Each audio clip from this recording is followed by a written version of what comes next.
ഞാൻ ജോലി ചെയ്യുന്ന സമയത്ത് ഒരിക്കലൊരു ഇന്ത്യൻ റെസ്റ്റോറൻറ്റിൽ നിന്നാണ് ഈ ഒരു അഫ്ഗാനി എഗ് കറി കഴിക്കാൻ ചാൻസ് കിട്ടിയത്. പുതിയ രുചികൾ ട്രൈ ചെയ്യാൻ എനിക്കിഷ്ടമാണ്. ദിവസേനയുള്ള സാധാരണ ടേസ്റ്റിൽ നിന്നൊരു മാറ്റം എപ്പോഴും നല്ലതല്ലേ. അതിനായിട്ട് ആദ്യം കടായിലോട്ട് ഒരല്പം എണ്ണ ഒഴിച്ചു കൊടുക്കാം. എണ്ണ ചൂടായതിന് ശേഷം സവാള ഇതുപോലെ നീളത്തിൽ അരിഞ്ഞത്, ഒരല്പം ഇഞ്ചി, ഒരല്പം വെളുത്തുള്ളി, 7-8 കാഷ്യൂ, ഒരു 5-6 ബദാം, ഒരു 2 പച്ചമുളക് കൂടി ഇട്ട് ഇത് നന്നായിട്ടൊന്ന് വഴറ്റിയെടുക്കാം. വഴറ്റിയതിന് ശേഷം ഗ്യാസ് ഓഫ് ചെയ്ത് തണുക്കാനായിട്ടൊന്ന് മാറ്റി വെക്കാം. മിക്സിയുടെ ജാറിലോട്ട് ആ മിക്സ് എല്ലാം കൂടി ഇട്ടിട്ട് ഒരല്പം മല്ലിയിലയും ഒരല്പം വെള്ളം കൂടി ഒഴിച്ച് നന്നായിട്ടൊന്ന് അരച്ചെടുക്കാം. എൻ്റെ മോൾക്ക് എപ്പോഴും പുതിയ വെറൈറ്റി ട്രൈ ചെയ്യുന്നത് ഭയങ്കര ഇഷ്ടമാണ്. ജസ്റ്റ് ഒന്ന് മിക്സ് ചെയ്തതിന് ശേഷം ഒന്ന് അടച്ചു വെച്ചൊന്ന് കുക്ക് ചെയ്യാം.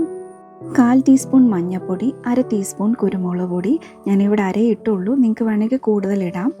1/2 ടീസ്പൂൺ മല്ലിപ്പൊടി, 1/2 ടീസ്പൂൺ ഗരം മസാല, ആവശ്യത്തിന് ഉപ്പൂടിട്ട് നന്നായിട്ടൊന്ന് മിക്സ് ചെയ്തെടുക്കാം.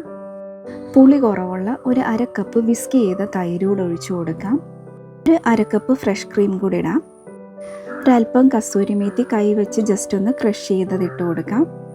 പുഴുങ്ങി വെച്ച മുട്ട ഇട്ട് കൊടുക്കാം.